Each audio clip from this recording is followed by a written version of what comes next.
Greetings, my name is Kerry and welcome back to my channel. Today I'm going to be talking to you about my Read Around the World challenge. So I've mentioned this a few times on my channel, and so I just thought I'd go into a bit more detail in this video about what the challenge involves and how you can take up the challenge yourself. So I first heard about this towards the end of last year and I thought it sounded like a brilliant idea. The idea is to try and read a book written by an author from every country in the world, and this was something that I really wanted to do, but just wasn't sure how I'd go about doing it. And then someone posted a link to this website, which is called readingchallenges.bookshare.com. I'll put a link to it below so you can check it out for yourself. And it's a way of tracking all the different countries in the world and which books you've read from which countries. So I'll be putting up some screenshots of the website so you can follow along with what I'm talking about, but I do recommend you check it out if you're interested in joining in this challenge. What I like about this website is it's broken down into continents, so you can decide if you want to focus on one continent at a time or if you want to tackle all in one go. So I obviously have chosen to do all in one go because I'm a crazy person, but also I like to read a variety of books, so I'm enjoying that I can spread it out and read books from different areas of the world. So it's broken down in 6 continents, so it separates Africa, Asia, Europe, North America, Oceania and South America. You can see what books other people have posted and you can select if you've read them to mark that you've read them and it adds it to your challenge, or if you've read a book that's not on there you can really easily add that book onto the website, and then again it marks it against your challenge. But then it also means that other people that use the website can see that and can think, oh yes, I've read that or not. It also has a home screen where you can see easily how many books you've read for each continent, and it actually tells you what percentage of that continent you've covered so far. So I can tell you that for Africa I have so far read one book from one country out of 54 countries, which is 1.9% of Africa that I've covered. So it's telling me I've got 98.1% left to go. For Asia I've actually done a little bit better. So far I have read 5 books covering 5 countries out of 46 countries, so I've actually read 10.9% for Asia and have 89.1% to go. For Europe I've read 3 books representing 3 countries out of 45 countries, which is 6.7% of Europe covered, so 93.3% to go. For North America so far I have read 2 books covering 2 countries out of 23. So I think North America includes as far down as Mexico, and a lot of the Caribbean islands are also included as part of North America. So I've read 2 books covering 2 countries out of 23, which is 8.7%, leaving me with 91.3% to go. For Oceania, this is the one that I have not really made a dent in yet, so I haven't read any books for Oceania yet, but there's only 14 countries included for this continent on the challenge, so I've still got 100% to go on that. And finally for South America I've read 1 book representing 1 country out of 12 countries, which is 8.3%, which means I've got 91.7% to go to complete South America.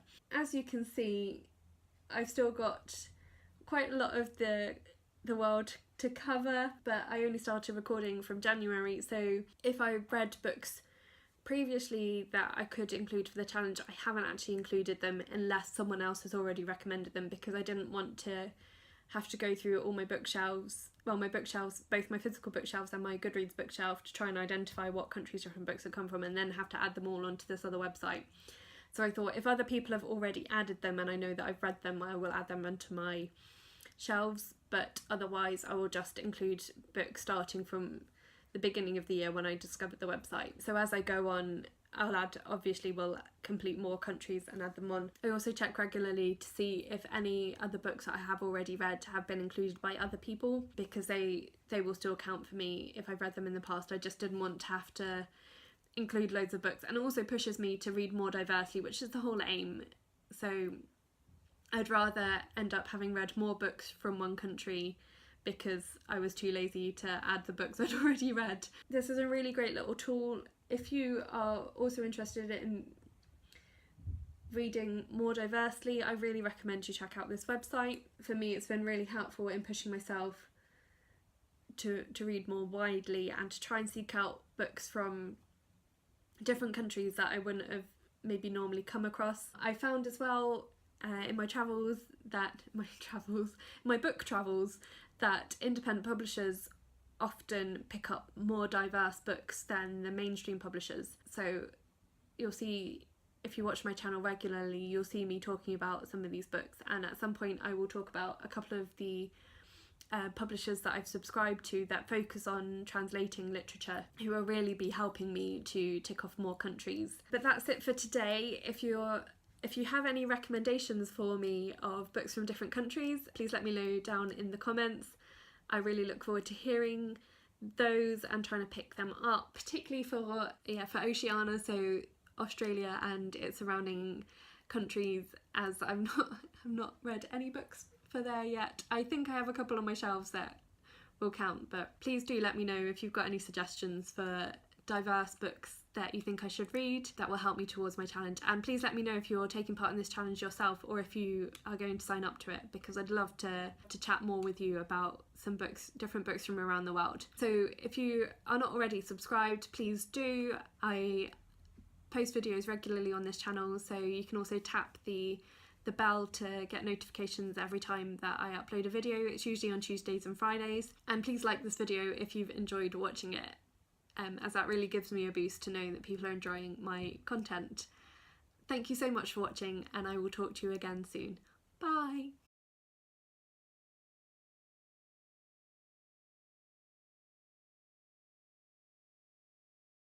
Hi again, it's Kerry from a bit later on in the evening, so apologies for the change in lighting and hairstyle and camera angle. I was kind of rushing this video a little bit because I was getting really hungry and I had to cook my dinner, and while I was cooking my dinner I suddenly realised, oh, maybe actually people would be interested in what books I'd read so far for the Read Around the World challenge, seeing as there were only 12 of them. And then, well, while I was trying to find those books on my shelves to show you, I realised that I actually have read another from another country that I'd missed somehow, because I'm not always very good at, if I read them and I haven't planned to read them as part of the challenge, then I don't always realise that I have read them and that they count towards the challenge, if that makes sense.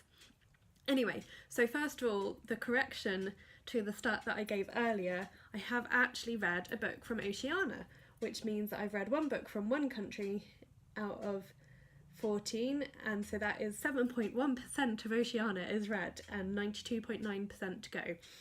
So I'll start with listing that one. So I'm looking to the side, it's because my iPad's there with all the stats on, and it's to remind me also of the books that I don't actually own that I've read towards these challenges. So the book that I'd forgotten about, because I'm an idiot, is for Australia, and that is 1,000 Perfect Notes by C.G. Drews. She's an Australian author, and as far as I can tell, the book is actually set in Australia. So that is the book I've read for Australia.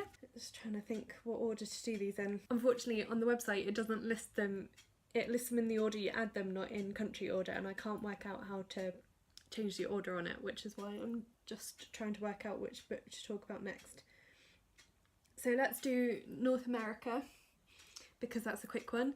So the two countries I've covered for North America are the United States of America, for which I read The Hate You Give by Angie Thomas, and Jamaica, for which I read Murder in Montego Bay by Paula Lennon. Let's move on to, so let's go on to Africa next, because I've only so far I've only logged one book for Africa, which is for Egypt, and this is The Map of Love by Ahdaf Soueif, I think that's pronounced. Apologies if I've got that wrong. So I read this one a few years ago, but someone else had added it for their list, so I've counted it for mine as well. There are two more books that I could add for Africa. One is one mentioned in my July wrap-up, which is Children of Blood and Bone, which may count towards Nigeria. I haven't made up my mind about that yet, because I do have another book I can use for Nigeria. And I also have a book called, I think it's called A Memory of Love, by Aminatta. I can't remember the author's full name off the top of my head, but I'll write it down in there, and that is for Sierra Leone, and I think I have read that book before, but I couldn't remember what it was called. I got it out from the library before I started using Goodreads a long time ago, and I saw someone else had logged it, and I was like, oh, I think I've read that one. So I've bought myself a copy now, and I'm going to read it, and then I'll log it once I've read it, because then I'll definitely know that I've read it, although I'm probably rereading it. So that's Africa. Let's do Europe next. So for this, I only actually have one of the books in physical copy, and that is The Shadow of the Wind by Ruiz Zafon, and this is for Spain. Again, this one was one I read quite a few years ago, but someone else had added it, so I've used it for mine as well. The other two books are ones, so one of them I got out from the library, and that is for Sweden, and it is the 100-year-old man who climbed out of the window and disappeared. And again, I've not got the author's name in front of me, so I'll add that onto the screen below. And the other one is a book called Himself by Jess, which was for Ireland, and this was another Ninja Book Club book, and it was one that I didn't actually enjoy, so I passed it on to a friend because I thought it might be more her kind of book than mine. So finally, Asia, which is the continent I've covered most of. So I'm going to start with the ones I've got here, and then I'll check on the list the other ones that I don't have in physical copy anymore. So the first one of these is my favourite book of this year so far, and this is Shatila Stories, published by Perrine Press. This is a collection of short stories written by Syrian and Palestinian refugees living in Lebanon. So I counted this as being Syria because the majority of the authors are from Syria. So I've used that for my book for Syria. Next we have The Kite Runner by Khaled Hosseini for Afghanistan. Again, this was one that I read a few years ago and someone else has added it, so I've used it myself. And then we have The White City by Roma Tan. So Roma Tan is Sri Lankan, so I've counted it for that, even though this book is set in London and she actually lives in the UK now. She was born and raised in Sri Lanka, so I've counted her for that. So the other ones that I don't have copies of, there is one called We That Are Young, which is a modern retelling of King Lear set in India, and the author I believe is Indian, and again I've forgotten her name off the top of my head, so I will put that on the screen. I'm doing really well at this, as you can tell. Should be more prepared. And this book I believe won the Desmond Elliott Prize for a debut novel. So, and that was another Ninja Book Club one, which I really loved the book, but knew it wouldn't be one that I would reread. It was a bit too graphic for me in places, so again I passed that one on to a friend, but really highly recommend that book. So we also have a book called Peony in Love, which was written, I believe the author of that one is called Lisa C, and I used that one for China. So the author is Chinese American, but I've counted it because it is based around Chinese mythology. That was a book that I borrowed from someone from work lent it to me. It was a bit of a strange book, but I thought it could count for China. I do have another book that I might also include for China as well in the future. I feel like I've forgotten one. Oh, the one I've forgotten is South America, and that is The Alchemist by Paula Coelho, I think that's how you say it. Probably not, I'm doing really badly with author names, so I could well be wrong there. And that was for Brazil, and that was one that I read a few years ago and someone else had added it, and I thought it was okay, but I didn't love it, so I didn't keep my copy of it. I'm not sure whether I'm going to add this in the middle of the video or at the end, so if I'm adding it at the end I'll just wrap up again. Thank you so much for watching and for bearing with my not very good filming techniques, and I will talk to you again soon. Bye!